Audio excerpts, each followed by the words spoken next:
चलिए दोस्तों, तो आज हम लोग स्टार्ट करते हैं। मतलब अपना जो एन फैक्टर वाला पार्ट था उसे आगे लेके जाते हैं वॉल्यूमेट्रिक टाइट्रेशन के अंदर।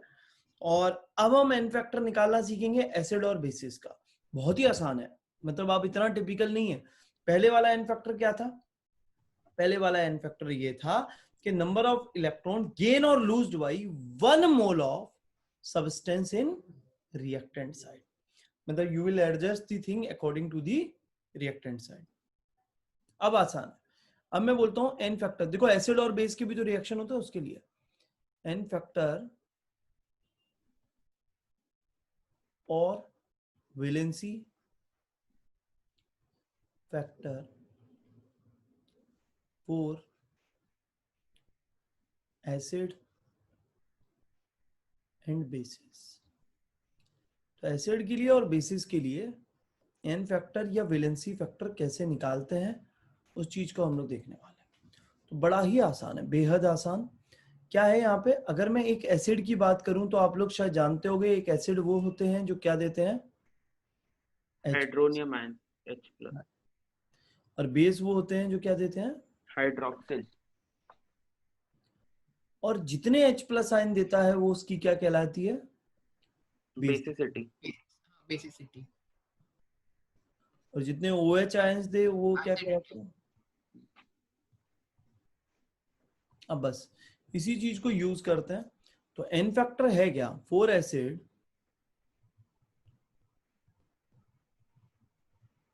ठीक है, किसी भी एसिड के लिए जो उसकी बेसिसिटी है is equal to n factor. और फॉर बेस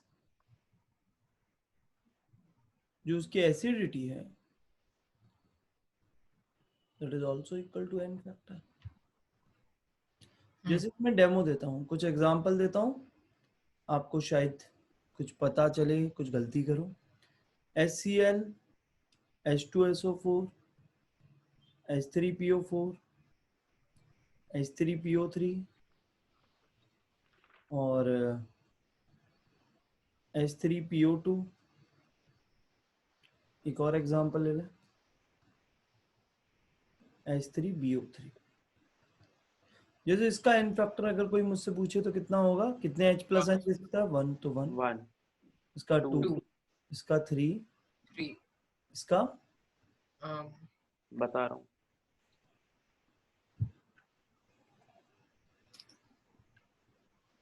3 होगा ना। वही कैलकुलेट कर रहा हूँ। अलग होता है। क्यों क्यों अलग होता है? वही सोच रहा था, याद नहीं आ रहा। केमिकल बॉन्डिंग तो पढ़ा था कभी।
बोलो। हाँ हाँ सर, एक एक सेकंड, वो आ ही गया ऑलमोस्ट। क्या आई गया, क्या हो रहा है? वो स्ट्रक्चर बना के करना पड़ता है ना, इलेक्ट्रोनेगेटिविटी का डिफरेंस देख के पॉजिटिव नेगेटिव डालना पड़ता है। वैसे इलेक्ट्रोनेगेटिविटी का भी नहीं देखना पड़ता, बस इतना होता है जो फास्फोरस के साथ हाइड्रोजन होता है वो नहीं निकलता, केवल वही हाँ। हाइड्रोजन निकलता है जो ऑक्सीजन के साथ अटैच होता है।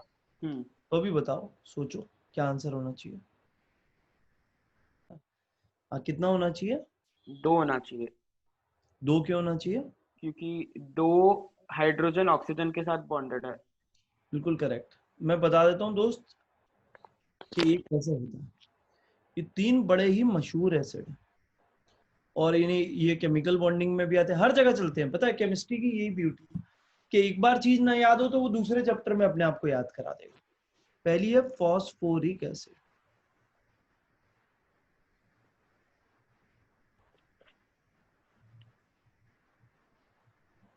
दूसरी है फॉस्फोरस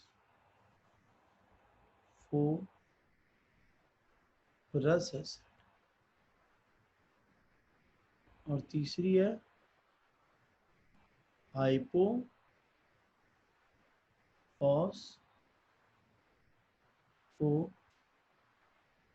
एसिड। वही फॉस्फोरिक, फॉस्फोरस और हाइपोफॉस्फोरस। अब जरा इन लोगों की स्ट्रक्चर देख लेते हैं। जैसे कि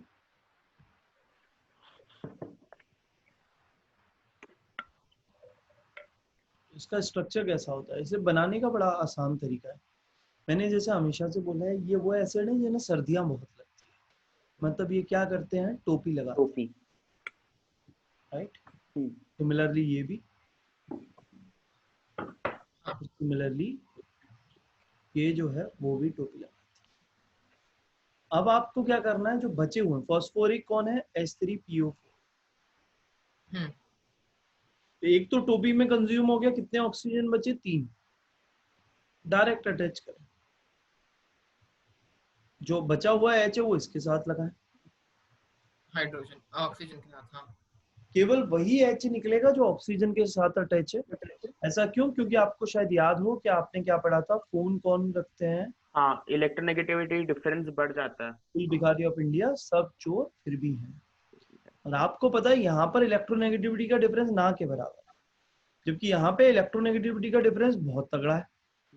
हाँ और इतने तगड़े की वजह से क्या होता है कि पार्शियल पॉजिटिव और नेगेटिव चार्ज बहुत ज्यादा आ जाता है। बराबर। मतलब इस पे ज्यादा पॉजिटिव चार्ज हो जाएगा, इस पे बहुत ज्यादा नेगेटिव, क्योंकि इलेक्ट्रॉन इस पे अलाइन है। तो जब भी H2O आएगा इसे खींचने के लिए, फटाक से उड़ा के ले जाएगा। मैं पानी में डालने भी तो देखते हैं बेसिसिटी, हाँ राइट। हाँ इसी को आप हाइड्रेशन एनर्जी कहते हो, जो पानी में डालने पे जो एनर्जी निकलती है ड्यू टू द अट्रैक्शन। तो hydration energy is enough to break this bond. Chemical हाँ बॉन्ड याद है, हाइड्रेशन एनर्जी।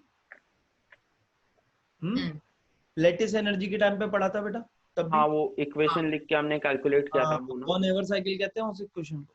हाँ हाँ अब देख ले अगला वाला कौन है, H3 PO3। बोले कितने ऑक्सीजन, और 2। और दो, दो तो ऐसे आ गए। अब जो बचा हुआ H है वो पहले तो इसके साथ अटैच करते हैं, और एक खाली है। एक खाली है। हाँ तो भाई साहब यहाँ तो दो ही निकल सकते हैं। हाँ और यहाँ अगर मैं बात करूं तो एक ही बचा है, क्योंकि H3PO2। H3PO2। तो कई बार जब ऐसा दो आता है ना, इनको आयंस के फॉर्म में हाइड्रोजन। भी स्प्लिट करना होता है, तो ये HPO2 माइनस ही आप स्प्लिट करोगे। ये सब क्या धीरे धीरे कंसेप्ट बनते हैं भाई। तो मैंने यहाँ पे लिखा O अकेला है और बाकी H ऐसा, बाकी दोनों H। हाँ राइट। तो कितने H निकल सकते हैं भाई, एक। एक निकल सकते हैं। एक। तो यहाँ से मेरे पास ये इंफॉर्मेशन आई, और इसको अब मैं यहाँ पे यूज करूंगा। सर, अगर हमने कोई एग्जांपल लिया कोई एसिड का इक्वेशन, और वो इक्वेशन के अकॉर्डिंग एन फैक्टर निकाला, मतलब। बताऊं बताऊं, आ रहा हूँ हाँ। यहाँ पे भी आ रहा हूँ। जो तुम्हारे मन का जितने भी सवाल होंगे वो सब मैं अभी क्वेश्चंस के फॉर्म में कराऊंगा, आराम आराम से लेके जाऊंगा। This is 2, this is 1। आप बताओ H3BO3 का कितना है, मैं बना दूं स्ट्रक्चर। वो कैसे करना सर? नहीं मैं BO2। बनाता हूँ बेटा, मैं बनाता हूँ।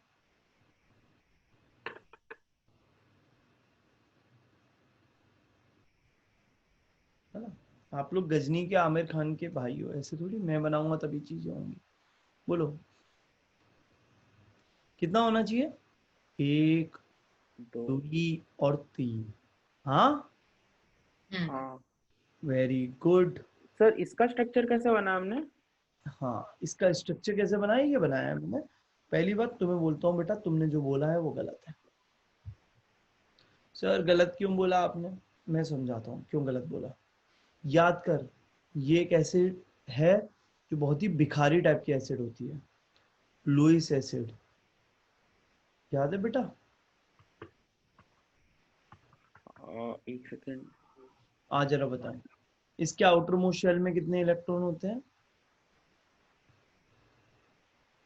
6। 3। हाँ तो मतलब टोटल टोटल 6 हाँ, हुए ना? टोटल 6 होंगे बॉन्डिंग के बाद। तो याद कर जब इसे मैंने डाला था H2O में, बड़े हंस हंस के तब बता रहे थे तुम लोग। हाँ, वो एक लोन पर ले लेता। हाँ, ये भीख मांगता है H2O से, हम्म।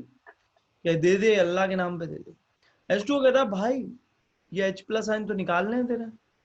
तो बोलता निकालेंगे। मतलब तुम्हें बताया भी था मोदी जी का एग्जाम्पल कि भाई साहब के 15 लाख रुपए कहाँ है, आएंगे किधर आएंगे, वो तुम्हारे ही तुम्हारे पास आएंगे। कैसे आएंगे दिखाता हूँ, इधर आ। तो पहले क्या है, आपको वादा किया गया कि भाई साहब H प्लस आयन आएंगे ना, ये रहे हमारे मोदी जी। और ये कौन है, हमारी जनता, जनता जी। तो जनता जी को क्या बोला गया कि H प्लस आयन आएंगे। जनता जी ने बोला अरे यार बिल्कुल आएंगे, है ना। तो अब जनता जी ने ये सब बोला, यहाँ पे गए, इनके ऑक्टेट पूरा नहीं है, तो ये अपना ऑक्टेट पूरा करने के लिए क्या करते हैं, और 2 इलेक्ट्रॉन चाहिए इसको। हाँ, तो वाटर का लोन कोऑर्डिनेट पर। बॉन्ड मिलता है। अब इसके हाँ, बाद तो आपको फॉर्मल चार्ज निकालना आता ही होगा, 1 2 3 4 और 5। जबकि ऑक्सीजन +1। के आउटर मोस्ट शेल में कितने इलेक्ट्रॉन होते हैं? 6। 6 होते हैं। एक कम है पॉजिटिव चार्ज, बना हाँ, दिया कंगाल। अब ये क्या करेगा, कहाँ से इलेक्ट्रॉन ले, है ना। तो अब ये कोशिश करेगा पहले इसको हिलाने की, इसने तो अभी बनाया ही है, ये कहा मेरा तो ऑक्टेट पूरा, मैं तो देने वाला नहीं। किसको लेगा, पैसे आए आपके अकाउंट में पर आपके खुद के ही। तो यहाँ पे क्या बना, B O H right. Formal charge 1 2 3 4 -1, हाँ राइट। हाँ। और क्या निकला, H प्लस आइन। But hmm, this H plus आइन इज फ्रॉम वाटर। कहां से निकला, पानी वाटर। पानी से। से, है ना कि खुद का। तो इसने, ये बड़ा अजीब एसिड है भाई, ये पानी का ही H प्लस आयन निकाल के दे देता है। एसिड तो है, H प्लस आयन तो आ रहा है भाई, जब पानी में जाएगा तो एसिडिटी तो बढ़ेगी क्योंकि H प्लस आयन का अमाउंट बढ़ेगा। But these H plus ion is from water. Water. अब ये क्या, बोरिक एसिड होती है, इसको बोलते हैं प्यार से बोरिक एसिड। तो इसका बेसिसिटी 1 होगा या 0 होगा? 1 होगा बेटा, 1 होगा। वो कंसिडर नहीं करेंगे ना कि हाँ वाटर से आए तो भी चलेगा, लेकिन 1 होगा। हाँ हाँ। अच्छा, हाँ, तो हमने क्या बोला, दिस बोरिक एसिड, ठीक है, ये बोरिक एसिड होती है एंड इट फर्निशेस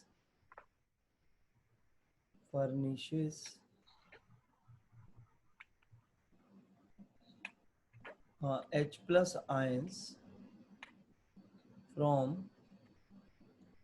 वाटर।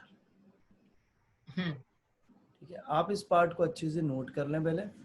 इसको भी मैं यहाँ से हटाता हूँ, बस काम काम की चीजें, बोरिक एसिड। और इसका हम लोग एन फैक्टर बोलेंगे कितना, 1।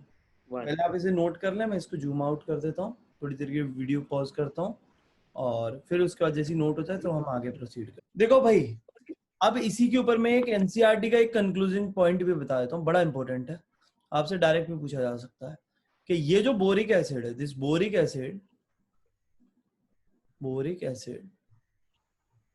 Is monobasic acid. भाई मोनोबेसिक का मतलब क्या है कि एक H प्लस आयन आया और एक हाइड्रोनियम आयन बन गया, ऐसा हो रहा है, but not a monoprotic acid. Monoprotic नहीं है भाईजान, मोनोबेसिक तो है बट मोनोप्रोटिक नहीं है। क्यों नहीं है, क्योंकि इसने खुद का H प्लस आयन नहीं दिया। किसका H प्लस आयन दिया है, बोलो, H प्लस पानी का। आयन वाटर का। वाटर। ये एनसीईआरटी में डायरेक्ट पॉइंट है, और ये आप लोग इसे पी ब्लॉक में भी पढ़ोगे, तो ये मतलब तब से ही बेस तो शुरू से ही बनना शुरू हो जाता है यार, जिसे बात तक अपन यूज करते रहते। तो ये था बोरिक एसिड का। तो ये मैंने कुछ इनके एन फैक्टर बताए जो आप लोगों ने यहाँ पे लिख भी लिए। एसिड की यही है, एक्सेप्शन वाले बस यही थे जो बता दिए, बाकी सब बढ़िया। तो सब चंगासी। अब अपन आगे बढ़ते हैं, और मैं अब आपके पास लेके आता हूँ बेसिस के लिए, है ना। 4 बेसिस आपको पता था क्या होता है, n factor is equal to, acidity. हाँ बेसिसिटी नहीं एसिडिटी।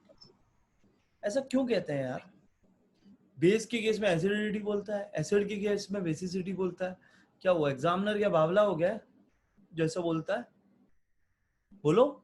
नहीं बेटा, नहीं एसिडिटी और बेसिसिटी का मतलब क्या होता है, वो सामने पड़ी हुई जो चीज है ना, वो एक्चुअल में कितने एक्सेप्ट कर पाती है उस पर डिपेंड, हाँ है ना। हाँ इट इज बराबर। नॉट लाइक दैट कि तुम कितना डोनेट करना चाहते हो, भाई तुम्हारे पास है आज 100 रुपए, सामने वाले को लेने ही नहीं 100 रुपए, उसको 50 हाँ रुपए लेने, तो उस पर डिपेंड करेगा।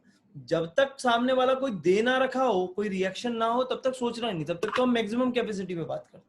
मतलब कितना, अभी बेसिस के केस में कितना H प्लस इसके साथ कंबाइन होगा वो होता है ना बेसिसिटी वो इसका, होता है, तो अब एसिडिटी मैं होता है। रिएक्शन बताऊंगा ना, then you will be able to understand मैं क्या कहना चाहता हूँ। तो जब तक रिएक्शन ना दे फुल कैपेसिटी लेना है। तो अगर कोई NaOH बोले तो क्या होगा भैया, इसका एन फैक्टर बोलो 1। 1 कोई बोले MgOH होल ट्वाइस 2 तो 2 होगा, दैट्स इट। कोई बोले भैया कोई और है जैसे AlOH होल थ्राइस है, 3। 3 होगा। तो ऐसे ही करके निकाल ले तो कोई दिक्कत नहीं है, यहाँ तक कोई परेशानी नहीं है। गॉट इट और नॉट? Yes sir. ठीक है, तो इसको एक बार नोट करो, फिर मैं एक रिएक्शन का और दिखाता हूँ। तो रिएक्शन में कैसे जजमेंट लेना है वो वाला पार्ट बताता हूँ, ठीक है। तो एक बार इसे नोट कर लो।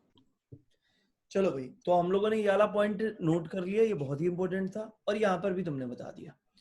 अब यार बॉस में एक रिएक्शन देता हूँ तुम्हें, H2SO4 क्या बना रहा है, और एक दूसरा रिएक्शन देता हूँ।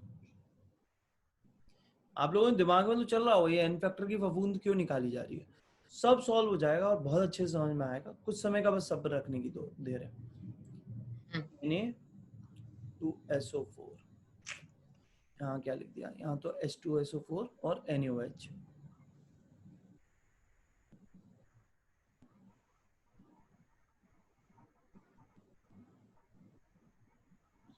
राइट, अब आप इसका एन फैक्टर निकालना है।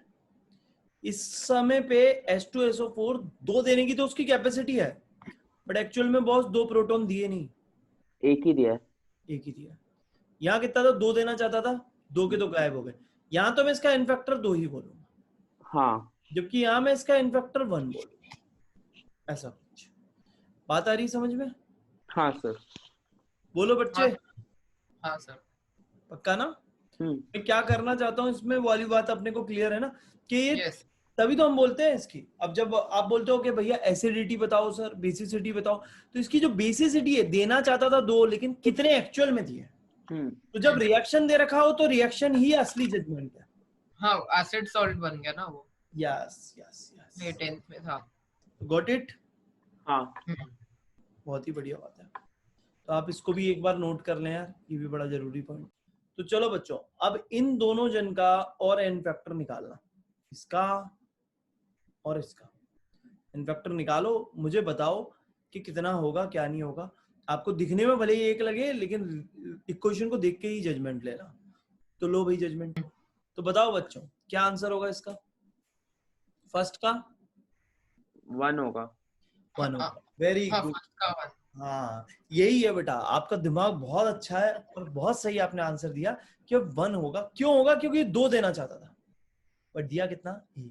और यहाँ पे तुम कंपाउंड में देख के जजमेंट ले सकते हो कि बेटा 1 रह गया है, मतलब 1 ही निकल के गया है, इसका मतलब इसका एन फैक्टर कितना है, 1 है। 1 जबकि इसके टाइम पे एन फैक्टर कितना है, 2 है। 2 देना चाहता था, 2 ही दे दिया। तो मतलब मेरे को लगता है कि आप तुम पूरी तरह से कंसेप्ट ग्रैब कर गए, और तुम लोग बहुत अच्छे बच्चे हो कि तुम एक बार में चीजों को समझने का अपना कैलिबर रखते हो। अब तो हमने क्या एसिड और बेस बता दिया, अब हम बताने वाले हैं सॉल्ट को। तब तक आप इसे नोट करें, मैं वीडियो को थोड़ी देर पॉज करता हूँ, फिर ऑन करेंगे। तो चलो भाई, अब अपन लोग क्या करते हैं, एन फैक्टर निकालना सीखते हैं सॉल्ट्स का। निकाले सॉल्ट्स का? Yes sir.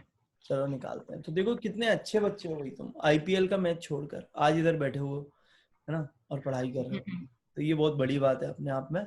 तो हम लोग क्या करते हैं, एन फैक्टर और सॉल्ट्स। सॉल्ट्स के लिए क्या है, बहुत ही सिंपल है। मैग्नीट्यूड तो होगा ही क्योंकि यहाँ नेगेटिव तो कुछ होता ही नहीं है, तो magnitude of either the total charge on cation और the total charge on anion. On on an, an कोई भी एक ले लो यार, और टोटल लेना, आधा अधूरा मत लेना। डेमो दिखाओ, Al2SO4 होल थ्राइस। अब देख टोटल चार्ज ऑन कैटायन कितना होगा, एक पे +3, दो पे +6, हाँ, और उसका -6, इस पे -2 × 3। इसका n फैक्टर कितना होगा 6। Got it? हाँ के हाँ ना? अब मैं तुम्हें हाँ। कुछ टास्क देता हूँ, तुम लोग इनका n फैक्टर बताना। एक आध पहले टफ टफ तो मैं कर दूंगा, आसान वाले आपके लिए छोड़ दूंगा, जैसे CaCl2 और AlCl3। तो ये टफ है, ये मैं बता देता हूँ, इसमें एक ही है, इसमें क्या होगा, या तो Ca2+ या Cl-2, ये 3। अब मैं आसान वाले आपके लिए दे देता हूँ।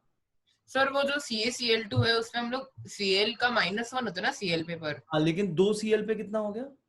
तो हम लोग ऐसे बोल सकते हैं ना सर फॉर्मूला की number versus multiplied by the charge ना, तो 2 × हाँ, -1 तो बोला वही। टोटल, हाँ बराबर, ओके। पूरा पूरा चार्ज गिनना है, आधा अधूरा ना गिनना, है ना? जैसे यहाँ पे भी मैंने देख पूरा ही गिना, 2 Al पे +6 है, हाँ और 3 SO4 पे मिला के -6 है, समझे? बराबर, समझा। हाँ, तो दोनों का ही लेना भाई, एक का ना लेना। कुछ और एग्जांपल दे रहा हूँ, इनके मेरे को बताना। FeSO4 dot NH4 whole twice SO4 और डॉट 6H2। ये वैसे काफी मशहूर भी कंपाउंड है, इसका नाम होता है मोहर सॉल्ट। मोहर सॉल्ट, इसका आप बताएं। K2SO4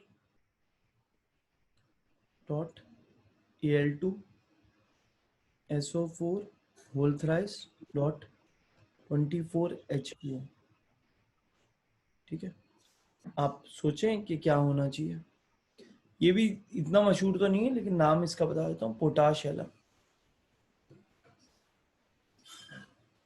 सोचो, समझो और बताओ कि कितना होगा इसका n फैक्ट। तो देखिए अब इसका बताते हैं भैया। पहली बात, एक चीज याद रखना, इनमें वाटर ऑफ क्रिस्टलाइजेशन कभी भी इंक्लूड नहीं किया है। नहीं करना। ये इसके फॉर्मूले का असली पार्ट नहीं है भाई, है ना? इसमें कोई कैटायन एनायन की तरह ये कंट्रीब्यूट नहीं कर रहा है। इधर ले ले, चाहे तो आप कैटायन लो चाहे आप एनायन लो। जैसे इसको बोलोगे एक SO4 पे -2 टोटल हो गया -4, मॉड लोगे तो कितना हो जाएगा +4। या फिर इस पे देख ले, ये +2 है, एक एमोनियम पे +1 होता है, 2 पे हो गया +2। तो बताइए इसका n फैक्टर कितना होगा? 4 कितना होगा भाई? ऐड कर देंगे। यहाँ पे देख ले, SO4 से जजमेंट ले ले, ज्यादा अच्छा होगा। -2 हाँ, तो 4 SO4 है। -8 तो 8 बन जाएगा। या हाँ। फिर इससे ले ले, ये +2 और ये दो जन का +6, तो +8 -8 दोनों बराबर। तो अगेन इसका जो n फैक्टर है वो कितना होगा? 8 होगा। तो ये थी भाई तेरी n फैक्टर एक सॉल्ट का निकालने का। और मेरे ख्याल से तुमने अगर नोट कर लिया तो बहुत अच्छी बात है, नहीं किया तो एक बार नोट कर लो। तो भाई अब हम लोग एक और हमारी टर्म सीख रहे हैं जिसका नाम है इक्विवेलेंट मास।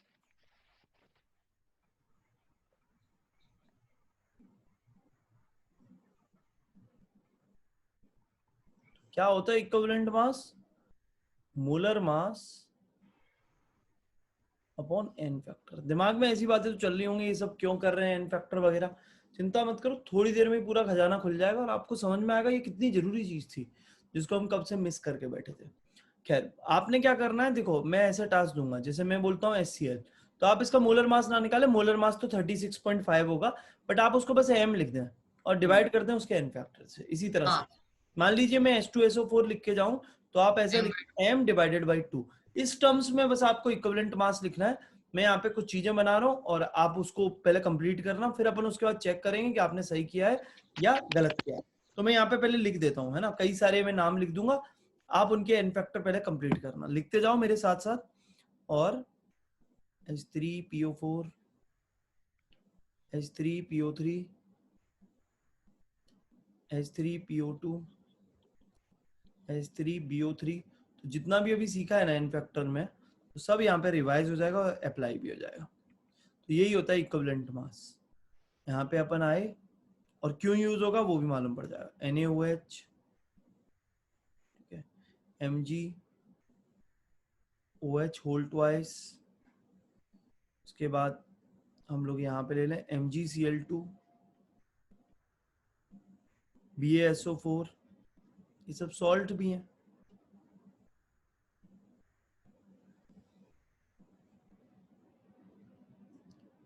और Al2SO4 होल थ्राइस। उसके बाद यहाँ ले लूँ मैं Al2। इसकी मैं कई सारी एक्सरसाइजेस दूंगा इस चैप्टर की आपको, एक में काम नहीं होगा और बहुत सारे क्वेश्चंस आएंगे और क्वेश्चन करते ही करते क्लैरिटी आएगी। तो शायद आज ही से कुछ कुछ मिलने लग जाएंगी एक्सरसाइजेस। आज दूंगा एक एक्सरसाइज, उसमें क्वेश्चन नंबर मार्क करा दूंगा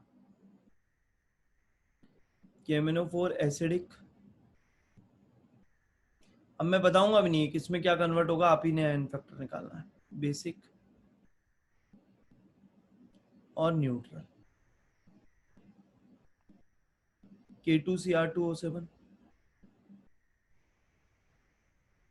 एसिडिक, ये भी नहीं बताएंगे भैया आपको। Cu2S Cu2 plus SO2।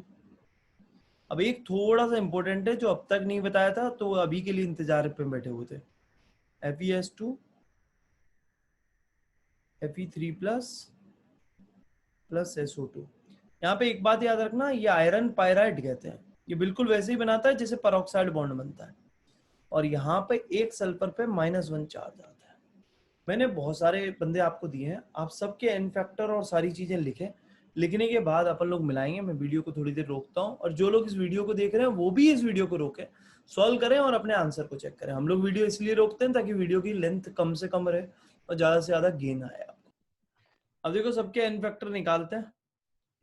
आप लोगों के आंसर आए सही है, एक आदमी मिस्टेक है, वो यहाँ पे अब रिडीम हो जाएगा पूरा। तो ये देखिए, ये 3 ही करता है, मालूम होगा M/3। ये 2 करता था M/2, अभी थोड़ी देर पहले सीखा M/1। और ये बोरिक एसिड है M/1, ये भी M/1। फुलेस्ट कैपेसिटी आप तो लेके चलोगे। ये एक सॉल्ट है, अगेन चार्ज ऑफ कैटायन और एनायन M/2। ये देखिए, ये BaSO4 है, या -2 या +2 M/2।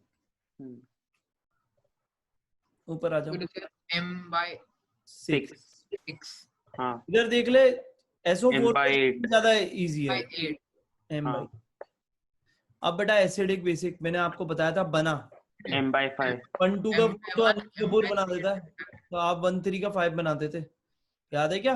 हाँ, हाँ, ये M2+ में, ये K2MnO4 में, और ये MnO2 में।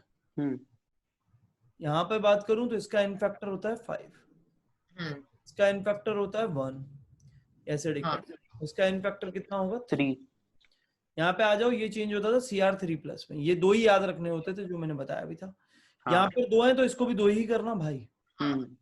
ये कितना होगा? +12 और वो +6 एन फैक्टर M/6, मतलब हाँ, ये गलत हो गया मेरा, वो 2 नहीं किया। यही तो सबसे बड़ी मिस्टेक है भाई, पिछली बार और क्या सीखा था। ये 2 है तो इसको भी 2 करना। यहाँ देखो, ये 2 जन का कितना होगा? +2। 2 जन का +2 है, और ये 2 जन का कितना होगा? +4। +2 हाँ, तो M/2 ना सर। और ये क्या है? +4। नेट लॉस या नेट गेन निकालते थे कि नहीं? हाँ, 6 इलेक्ट्रॉन लॉस। ये नेट लॉस कितने का हुआ? 8 M/8। सर, ऐड करेंगे दोनों। यहाँ आ जाओ, रेडॉक्स वाला सब भूल गए हो, कुछ नहीं पढ़ा तुमने। नहीं सर, मैंने सिर्फ ये क्या Cu का लिया। अब देख, +2, 2 जन का -2 ही होगा। क्यों होगा? स्ट्रक्चर दिखाया, स्पेशल था, एक्सेप्शन था। अब देख, ये +3 पे गया, 1 इलेक्ट्रॉन लॉस, +4 6 इलेक्ट्रॉन लॉस, 6 नहीं 6 नहीं 6 नहीं 6 नहीं, ये 2 है तो इसको भी तो 2 ही लूंगा। हाँ, ये +8 होगा, तो 8 हो जाएगा। तो ये हाँ। कितना 10 इलेक्ट्रॉन लॉस, तो फिर 11 ना -2 से +8 गया, टोटल m/11। Net loss 11। हाँ। क्या आया, m/11। आई बात समझ में? जो जो गलत किया था नोट कर लो, अगर कहीं भी कोई डाउट है तो मुझसे डाउट पूछ लो। कोई डाउट है क्या? नहीं सर। पक्का? हाँ। क्योंकि मैंने ये सारा काम कराया है पहले, एन फैक्टर उसका निकलवाने में, अब मैं इधर का बता रहा हूँ, और ये पूरी एन फैक्टर की कहानी पे चलेगी अब आगे की कहानी। तो अब भैया मैं क्या बता देता हूँ, लास्ट इक्विवेलेंट मास और निकालना सिखाता हूँ, बाद में इसकी एप्लीकेशंस पे काम करेंगे। और अब हम इक्विवेलेंट मास निकालना सीख रहे हैं डिस्प्रपोर्शनेशन रिएक्शन के लिए। अगली चीज, equivalent mass of this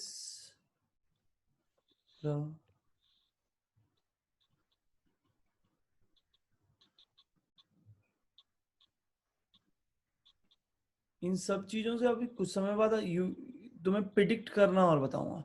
next lecture में एकदम न्यूमेरिकल का जो लेवल है वो बहुत हाई हो जाएगा तुम्हारा, और मजा आएगा बहुत तगड़ा वाला। लेकिन ये जिसने नहीं पढ़ा हो वो बैठ के रोएगा। तो देखो, पहले तो Cl2 changes to Cl minus और ClO3 माइनस। तो बिल्कुल भाई, ये जो हमारे पास पर्टिकुलर रिएक्शन है इसको आप डिस्प्रपोर्शनेशन बोलोगे, क्योंकि ये -1 पे गया है और +5 पे गया है। तो हाँ, इसका रिडक्शन भी हुआ, ऑक्सीडेशन भी हुआ। आप क्या करते हो, इसमें 2 पार्ट्स में स्प्लिट कर लेते हो, जैसे इसकी बैलेंसिंग करते थे। Cl + Cl। आप एज इन रिएक्टेंट साइड बराबर भी करोगे, राइट? 0 -2, इसका एन फैक्टर 2 बोलोगे तो E1 इज इक्वल टू, यहाँ पे ऐसे लिखना, E1 is equal to m/2। E1 क्यों? अभी बताऊंगा ना। दूसरा +10, तो आप लिखोगे E2 is equal to m/10। आप डिस्प्रपोर्शनेशन रिएक्शन का कुछ नहीं करते, 2 पार्ट में स्प्लिट करके प्लस कर देते हो। लाइक E नेट जो है, हाँ याद आया, E1 + E2 is equal to m/2 + m/10। क्या हो गया भैया, 10 तो आ गया कॉमन, ये कितना हो जाएगा, 5m + m equal to 6m/10, है ना? इसे मैं क्या बोल सकता हूँ आपका 3/5। तो देखो, अगर मेरे से कोई बोले कि इसका इक्विवेलेंट मास कितना आया, तो मैं बोलूंगा यार 3/5m है। बट अगर कोई पूछ ले कि इसका एन फैक्टर कितना आया, तो मैं क्या बोलूंगा, देख एन फैक्टर कैसे, इक्विवेलेंट मास होता क्या है, molar mass upon n factor, right? है ना? तो मैं ये भी तो लिख सकता था, मोलर मास m माना, हाँ के ना? अबे लिख सकता था क्या नहीं? हाँ सर। भाई तभी तो वो वाली वैल्यू है। इसका मतलब इसका एन फैक्टर कितना है, आप समझे हो नहीं समझे उसका टेस्ट इस क्वेश्चन से होगा। आप इस क्वेश्चन का पहले एन फैक्टर निकालो, बाद में नोट करना। Cu प्लस, पहले देख लो क्या है ये, इसका एन फैक्टर निकालना, इसका इक्विवेलेंट मास निकालना, दोनों ही टर्म निकालो, उसके बाद नोट वोट सब होगा। तो देखो इसका आंसर क्या होगा, Cu plus changes to Cu, again Cu plus changes to Cu2 plus. यहाँ देखो, +1 0, +1 टू +2, तो आप देखें यहाँ पे आ जाएगा m/1 और यहाँ पे भी आ जाएगा m/1। तो जो E नेट है वो कितना आ जाएगा, 2m। इसका मतलब इसका एन फैक्टर कितना है, हाफ है, तभी तो हुआ होगा m/½ is equal to 2m। Got it? Yes sir. बस, बहुत बढ़िया। तो इतनी बात अगर समझ गए हो तो फिर मैं एक और एग्जांपल देता हूँ। जिसने नहीं नोट किया वो नोट कर लो, जिसने नोट कर लिया वो बहुत अच्छी बात है। अब मैं इसके आगे एक और एग्जांपल दे रहा हूँ आपको। चलो भाई, अब एक और एन फैक्टर निकाल के दिखाना। थोड़ा सा पतली इंक करते हैं, MnO4-। ये तो बनाएंगे MnO4-, निकालो इसका एन फैक्टर, चेक करते हैं आपका आंसर। एन फैक्टर भी निकालना, इक्विवेलेंट मास भी निकालना। चलो भाई चेक करें इसका आंसर। इसका आंसर क्या होगा? MnO4 2 माइनस, ये +6 और ये +7। इसका तो E1 आ गया m/1। हाँ फिर से MnO4 2 माइनस MnO2 +6 और +4। इसका E2 क्या आ गया? m/2। m/2। अब आप इधर से आए और E नेट कितने के बराबर हो गया? 3m/2 very good. and n factor is 2/3. भाई क्या गड़बड़ हुई थी? आसानी तो था। m/2 और n फैक्टर 2/3, बस है ना आसान। तो बड़ा आसान होता है यार, जैसे इसकी बैलेंसिंग करते थे ऐसे दो में स्प्लिट करके वैसे n फैक्टर निकाल लेते हो। तो मैं एक छोटी सी ब्यूटी बताता हूँ इस n फैक्टर की, बैलेंसिंग करके दिखा रहा हूँ, है ना। सपोज करो MnO4 minus plus Fe2 plus. अब एक बात तो मालूम है, अगर मैं एसिडिक मीडियम लेता हूं तो MnO4 माइनस किस में चेंज होगा? Mn2+। सिंस इसने अगर अपना रिडक्शन किया है तो इस बंदे को करना ही पड़ेगा क्या? ऑक्सीडेशन। हाँ और ये 2+ वाला किस में जाएगा? 3+ में जा सकता। अब देख, सुन ले मेरी बात, बड़ा मजा आएगा देखने में। इसका एन निकालते हैं, कितना होगा? ये +7 +2 हाँ। बोल कितना? 5 ये +2 +3 बोल कितना होगा? 1 + 1। अब इसके लिए मोल्स लिख।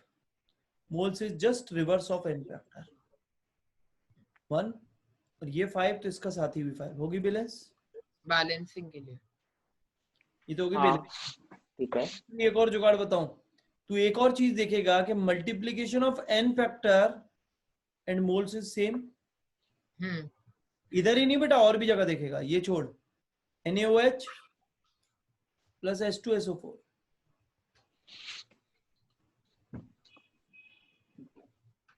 हाँ देख, अब इसके लिए एन फैक्टर 1, इसके लिए एन फैक्टर 2। मोल्स क्या होते थे? होता ही नहीं था क्या? ओ अच्छा, ये ट्रिक है बैलेंस करने का। अरे बैलेंस करने का नहीं बेटा, ये अभी एक कंसेप्ट निकल के आएगा, ग्राम इक्विवेलेंट। इन दोनों का मल्टीप्लिकेशन ऑलवेज सेम होता है, मतलब moles into n factor of each and every substance which is going through a complete reaction. और ये जो मोल्स इनटू एन फैक्टर होते हैं, this is nothing but it's a gram equivalent. अभी हम लॉ ऑफ इक्विवेलेंस पढ़ेंगे और हम लोग बोलेंगे, मान लीजिए आपका A रिएक्ट करता है B से और बनाता है C प्लस D, तो आप बोलोगे gram equivalent of A, you don't need to balance the equation. Gram equivalent of C is equal to gram equivalent of D। ये पूरी कहानी में कराऊंगा तुमको, आराम से समझाऊंगा और तुम्हें पूरी एप्लीकेशन समझ में आएगी, why we are actually studying the equivalent mass and how this can make our life very simple in case of stoichiometric equations where we don't know that what will be the product, and if we know the coefficients also, then this will make our path easier. Even in a multi-step reaction, here suppose this A converts to B and B converts to C and C convert to D and E, and suppose I want to evaluate the values of this E and I know the value of A, then I directly put A is equal to E, gram equivalent. You will know that.